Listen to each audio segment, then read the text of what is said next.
Hello, everybody. Welcome back to the NBA Front Office Show. We are just a few weeks away now from the beginning of preseason. We've got training camps just around the corner. We're going to have media day across the NBA. Man, it's almost here.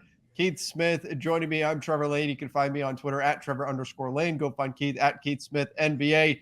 Man, Keith, it feels like we're almost there, but it's still not quite that close. We have a few more. I'm like a kid waiting for Christmas. That's the way I feel right now.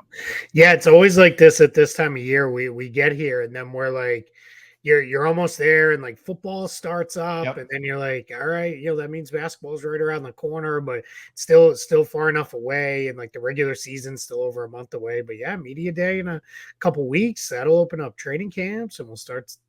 We'll find out just how many of the 510 roster players gained 15 pounds of muscle I was just gonna this say that. offseason, right? And how many guys are in the best shape of their Yep. lives, and all those things. It's approximately 98% of them. And then and then off from there. So yeah, well, we're getting there. News is a little dry. We're not going to cover every single training camp roster signing and fill out. If one catches our eye, we'll definitely get into that. But we're going to get back into our offseason reviews here with a couple of teams that should be pretty good this year. One I think I feel very confident in saying will be very good. Well, since they are the reigning champs, yeah, they should be pretty good. The Golden State Warriors. That's what we're going to kick off with. We'll get to the Brooklyn Nets in the second half of the show.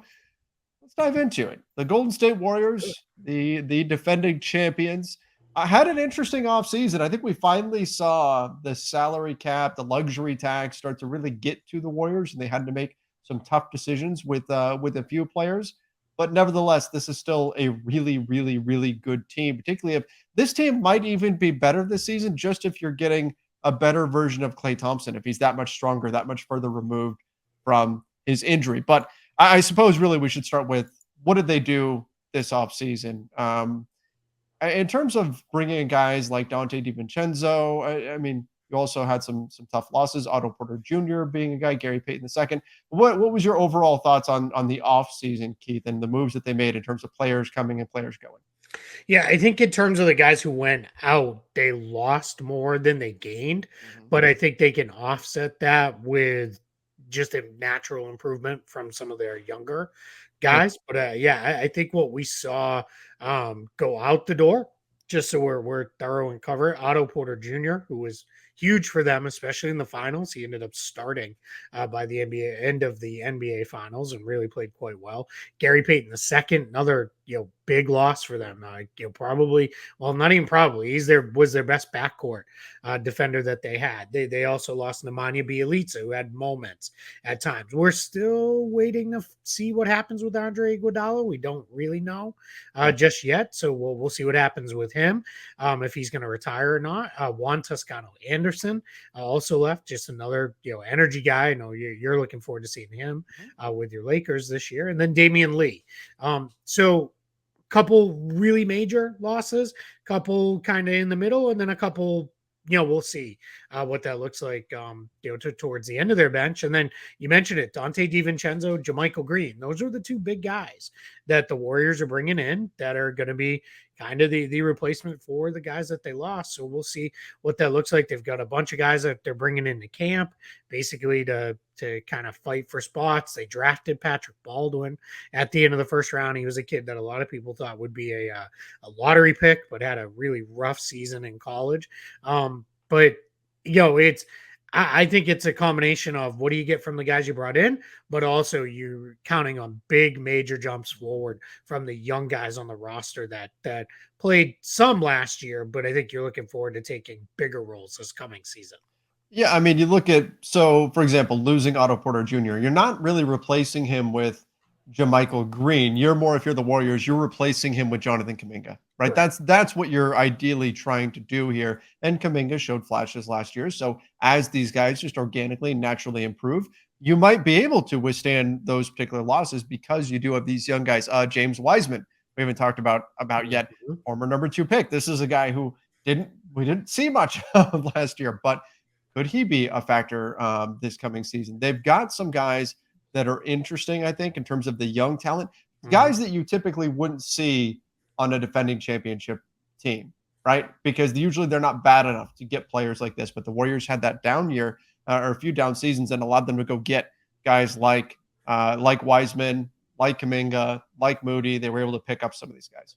Yeah, absolutely. No, you hit the nail on the head. That's the difference, right? They for lack of a better way to phrase it, they made the most of a couple terrible years. Yeah. We think where it's still pretty unrealized potential, especially with Wiseman.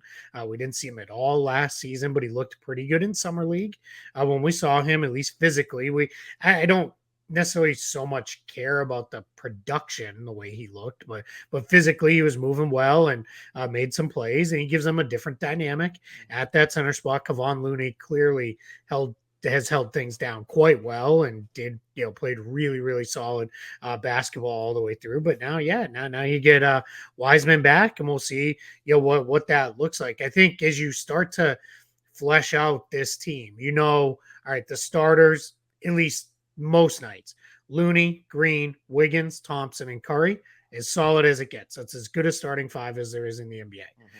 Then on the bench, you're probably going to see something like Wiseman, JaMychal Green, Jonathan Kaminga, probably Dante DiVincenzo and Jordan Poole. And then Moses Moody will mix in there some because they're clearly not going to push a guy like Klay Thompson very hard in the regular season, those things. So it's really reliant on a lot of youth off their bench. But if those guys are ready, this team's going to be really scary. And, later in the season as those guys gain experience and the like. And then that's the bridge, right, to whatever's coming next for this Warriors team in the next 3-4 seasons. Because I think, this group as constructed, they probably got another couple really good years of basketball in them as a that core group together, along with Wiggins, the newish member to that group. Contract wise for the future, the subplots here for the season: Draymond Green, Jordan Poole. What are we keeping an eye on with those guys for? Yeah, Poole, we'll see if they reach the rookie scale extension. That can go all the way up to right before the season. We'll see what that looks like. With him, there was a lot of thought of, is he $100 million guy? And if he is, can the Warriors pay him that money? Because the one guy you didn't mention there, Andrew Wiggins, right, he's also an expiring contract, and we don't really know what to expect out of him. And then Draymond Green has a player option for next year. So Green, he's going to play things out this year, my guess is, and then we'll see, where everything looks going into next year. It's hard at this point to envision him playing for anybody but the Warriors. Yeah, it really is. As long as Curry and Thompson are there, right? Like, it just would feel wrong and weird. But we've been down this path many, many times in the NBA where it feels wrong and weird for a guy to be finishing out his career somewhere else. And then we'll see with Wiggins. There's a thought out there that after this year where they said, we can't really pay Payton and Poole or Porter, both rather. Can we pay Wiggins and Poole? Both. What is that going to look like? Do we have to pick one or the other? Which one is more important to not only the immediate but the long term? What is that going to look like? So, because if Wiggins puts together another year like he did last year, you're not looking at a guy who's dropping from 33 million down to 20 million. Right. You're looking at a guy who's probably going to be again in the 30 million range. Came off an all-star appearance. He was great in the finals. You could argue, other than Steph Curry, he was their best player. All around. He played really, really well in the NBA Finals. So, yeah, you really do start to look at it and say, all right, where are we going with this? Because we've got all these guys who are, really, really expensive players moving forward. If you're Andrew Wiggins, you've got to be you're wishing you were a free agent this summer instead of next summer, because he's coming off. And look, a lot of people question, myself included, whether or not Andrew Wiggins really should have been an all-star or if he was just voted in because the Warriors have a large fan base. Regardless, I think he proved himself and silenced all the doubters, certainly with what he did in the playoffs. And he was so great. If there's any way that he can maintain what he did during that playoff run, he's in line for a lot of money as well. So that's a good point too. Wiggins is a guy who, when I look at this list, I think, how can you lose Wiggins if you're Golden State after what he just did for you in this playoff run, particularly when we look at the finals? It's going to be interesting to see where they're willing to spend and where they're not, because you name those guys. That's going to be tough. I don't see any of those guys that jump out and I say, oh, well, you could lose this guy as long as you keep that guy. That's going to be a really difficult decision if that's indeed. They could just decide to pay them all and say, you know what, we're gonna pay the price and we'll keep everybody. But it becomes increasingly punitive. So we'll see what the Warriors actually decide. Yeah, I don't think we're gonna get a world pay everybody. Yeah. I think this, letting Payton and Porter go this offseason was a sign of, all right, we can't pay them all, because there was a thought of, all right, who's gonna stay, Payton or Porter, because only one can get the Right. the money this offseason, and then it turned into neither. And I don't think that's the end of the world, right? We went through. They've got a bunch of young guys that need to get some minutes. If for no other reason, you need to find out, is Moses Moody a guy who can really be part of whatever the next Warriors team is? Can we count on James Wiseman in a couple years to take over the starting center spot and be a major contributor? So you don't want to continue to keep paying these veterans that are going to really kind of muddy the waters and not open up playing time for all the kids. So it is going to be interesting to see how they play through it. That said, this upcoming season, they're a good bet to run it back, Yeah. right? I mean, they're going to be really, really good. Again, of course, injuries could completely wreck it, like it did for the Warriors a couple years ago. But as long as they're moderately healthy, or what should be expected health wise with an older team, because I do think Thompson's going to miss some games. Draymond Green generally misses about 20-25 games a season now at this point. But as long as they're relatively healthy, this team probably finishes in the top 4 in the West. And then come playoff time, they're as good a bet as anybody in the Western Conference to make it all the way back to the finals. What's funny is when I look at this and we talk about the organic growth from the young players, I think about Wiseman, I think about Kuminga, I think about Moody. Jordan Poole is 23.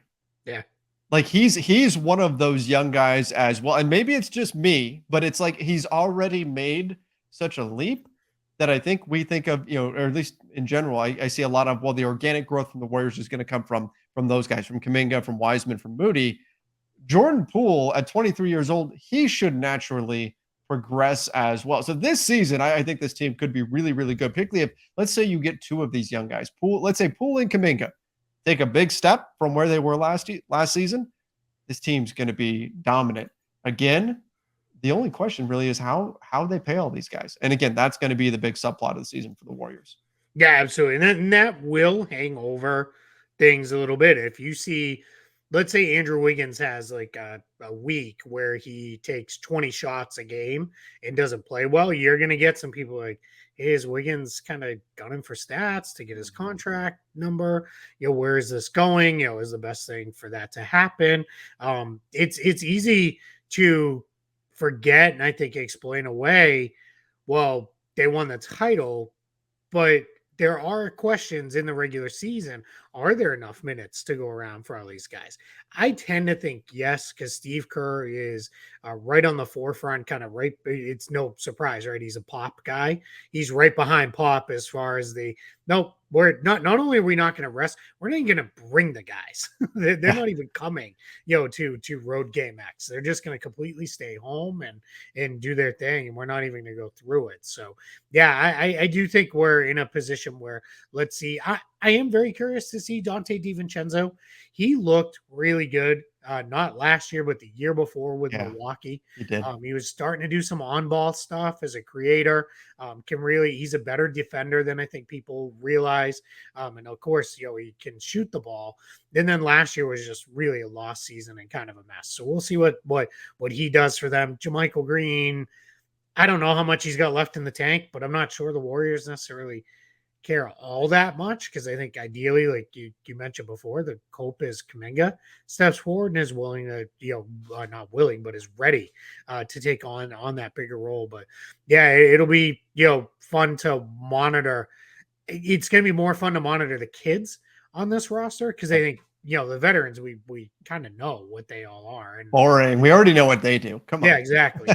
Give me some of the kids, and we'll see. And I think there will be games where it'll be, what, Curry, Thompson, Green, Wiggins, Looney, you guys all take a seat. We're gonna run with all the kids and the second unit and third unit guys tonight, and we'll go because they also know they don't need to win 60 plus games in the regular season.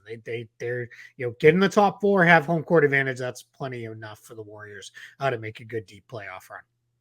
But they might win. That's what's crazy about the Warriors right now. It's not just that they've got Steph, they've got Clay, they got Wiggins, they got Green, they've got all these guys. Yes, they do, but they could roll out their second unit, and it might be, hey, our starters are taking a night off. It's a load management night or Mm-hmm. whatever. They'd still be really dangerous to win that game against just about anybody. Right? On any given night. Yep. That's a group. That's a really good second group. I'm not saying I would pick them to win a championship Sure. starting Yeah. that five or anything like that. But I'm saying like on a random Wednesday in January, you could roll that team into a game against I don't know, another Western Conference. You could roll that team into a game against the Mavs or OKC or some Houston. yeah, Oh, sure, yeah. OKC, Houston. But I'm saying you could give the Mavs a run for their money. You could Sure. beat some of the lower level teams in the NBA with that starting. Yeah, you need the kids to step forward, but yeah, Yep. they're good. That's the thing. These are not guys with little potential, and kind of your point on Poole. These guys are all pretty young too. These are not 25, 26 year olds. They're 20, 21, 22, 23 year olds. Yep. All right. Should we jump over to the Brooklyn Nets? Yeah, let's do it. All right. Let's see what's going on with. Have you heard? I think Zach Lowe calls it really, really good. He calls them the Brooklyn on papers, which I think is a pretty tremendous descriptor for the Nets. I think it's it's well we'll get into it here in a minute, but this team has as much talent on paper as any team in the league. It's just, is it all going to come together? We're going to find out. It's a fair question based on the way things went last season. But I mean, the biggest thing of their offseason, they did not trade Kevin Durant. They did not trade Kyrie Irving. So they hang on to these two guys. Some Nets fans were a little bit sick of their antics and things, and understandably so. But they are back. They'll be playing basketball for the Nets this next season. And then Ben Simmons I would have to imagine Ben Simmons starts the season on the floor. I Right? would hope at this point. Yeah, I mean, sure. Yeah. so we get to see how all that comes together. Joe Harris, this is like you said on paper, this is a really, really, really good team. I mean, you could surround Kevin Durant, Kyrie Irving, and Ben Simmons with Joe Harris, Royce O'Neal, Seth Curry, Patty Mills. I mean, just in terms of the floor spacing that you can provide these guys with. I mean, this could be a devastating team offensively and defensively again if it all comes together. And there's going to be that natural hesitation because last season imploded so spectacularly. Yeah, so I have two thoughts. One is this is the best opportunity we have had during his NBA career to get the realized version of Ben Simmons that we've Yeah. all wanted. Because you can put him out there very easily in lineups with Simmons surrounded by Durant, Irving, Harris, Curry, or you could put Mills out there. That's as much shooting as you're possibly going to put around him, and just let him kind of be a playmaking small ball five that can do stuff. I think it has been forgotten because our last image of Ben Simmons was passing up a dunk in a playoff game and those kind of things. And that was by the time he takes the floor a year and a half ago ish, in that range. I think what's been forgotten is Ben Simmons was easily the most versatile defender in the league. He would defend all five positions almost equal amounts of time the last time we saw him play. And arguably the best defender in the league because he defended all five positions equally well. So I think we've kind of forgotten, like, this guy is a destructive defensive player. I mean, he can really, do some stuff that just other guys can't. Offensively, are there challenges? Sure. But if he's not in an on-ball role, I know it's easy to say, well, then you just play off him.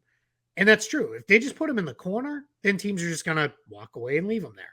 But if he's in a role where he is cutting, he's moving, he's screening, all of those things become harder. The problem is we haven't seen him do that with that. And then the other thing I'll just say very quickly here is it all fell apart for a whole bunch of goofy reasons last year. Some of them very good, some of them not so good. Some of them really, quite frankly, just ignorant and stupid, in my opinion.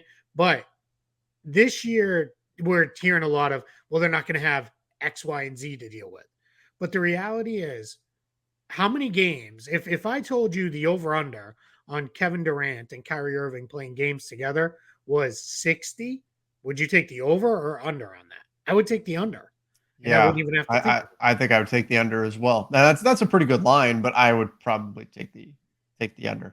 Right. Yeah. And that's just the reality of where we're at with these two guys now in their career. They miss games. Simmons is a major question mark because, again, we haven't seen him play in a year and a half.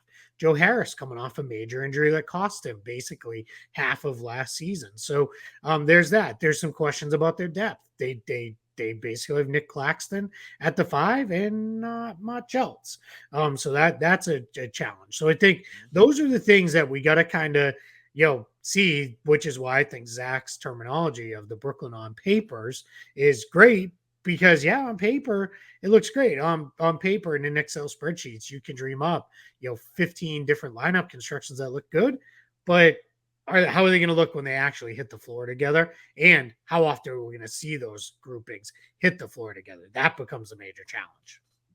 Yeah, that's going to be the big one of the big question marks. What are they doing at the center position? Is it Dayron Sharp? Is that what they're relying upon? It seems weird to me that there's plenty of centers out there still. Center isn't. It's easy to go find just a replacement level center. It's probably the easiest position to go pick someone up at currently in the NBA, and they haven't done it yet. So, what do you think the plan is? Are they already just planning on, okay, Ben Simmons 25, 30 minutes a night and you're going to be the 5? My guess is that maybe where they're going. My guess is they're looking at it and saying, hey, these guys who are out there. So let's do it this way. Guys that they lost from last year's roster: LaMarcus Aldridge, Bruce Brown Jr., Goran Dragic, Andre Drummond, Blake Griffin, and that's it for the guys who were on last year's roster. Now, a lot of very, very recognizable names. Probably easily the most impact there, Bruce Brown Jr., I think was the best player of that group. But Andre Drummond, who was a big part of that trade that sent James Harden to Philly and they got back Ben Simmons. But Drummond came back and was their starting 5 from that point forward. Griffin and Aldridge, they didn't look so good. They were completely out of the rotation down the stretch over the last couple of months of the season. With that Dragic, we'll see what he's got left. At times he looked okay, at other times he didn't look very good. But this team has more than enough guards. So to answer your question, my guess is they're probably looking a little bit at this and saying, hey, we've done the older big, the veteran guy who's been around for the last couple of years at the 5, and it's just been kind of okay.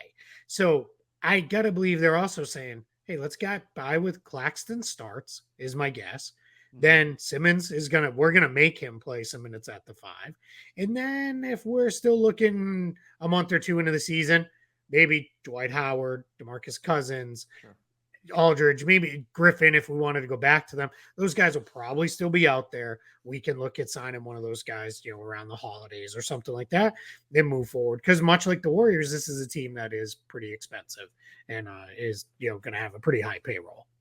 Yeah, that could very well be their plan. It's something that stands out as a possibility that it may need to be addressed at some Yeah. point during the season in terms of No, the I center think it's going to position. have to be. Yeah, I'm in complete agreement. They did sign Markieff Morris, but That's right, they did. let's see. And my thing is, because a couple people were, you really don't think, he's going to be a big part of things.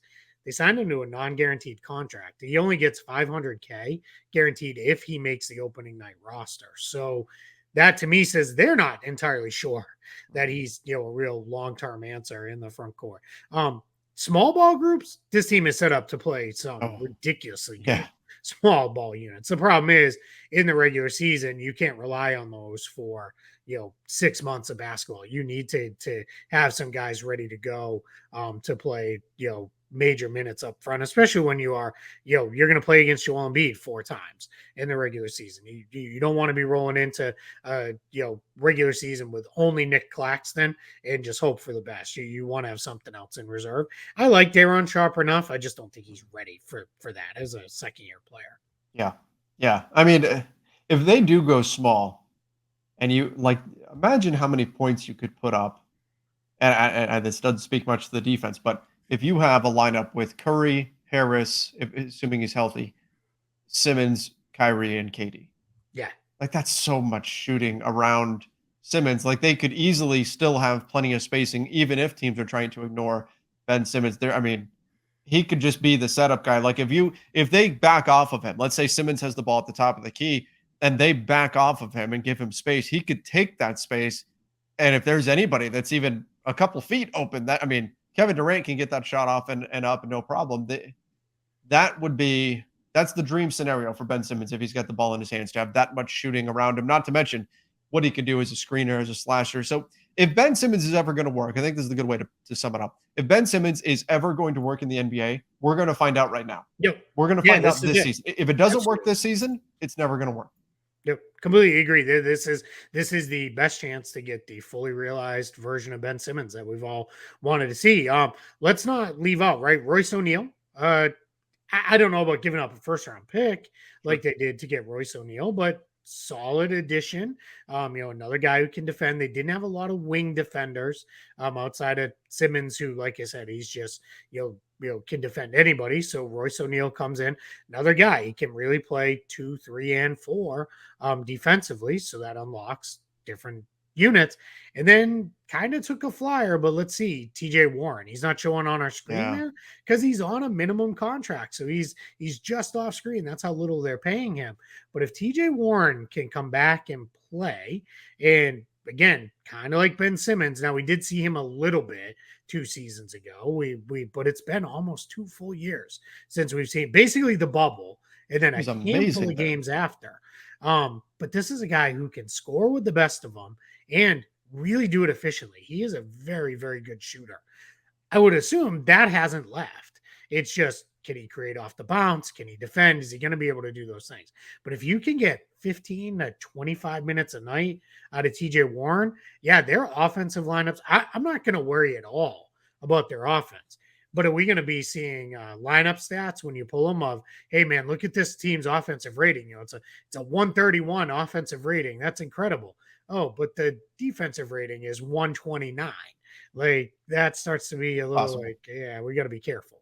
Well, that's where like a Royce O'Neal comes in, Ben Mhm. Simmons comes in. They can help to try to patch the holes there. Of course, defense is tougher, right? Offense, you can have one guy who's just so transcendent that you can cover up a lot of holes on the offensive end Sure. because one guy's just so brilliant. Defense, all five guys have got to be on a string, and if you have one bad defender, that can be the downfall of your defense, right? That can get Yeah. picked apart. So Yeah, I'm not worried about it in the regular season. I'm a little more worried about when they get to the playoffs. Are they going to have enough defense to, when you're playing Boston, Milwaukee, yeah, Philadelphia, Miami, who's just very good at, scheming for opponents with their expulsion, arguably the best coach in the league.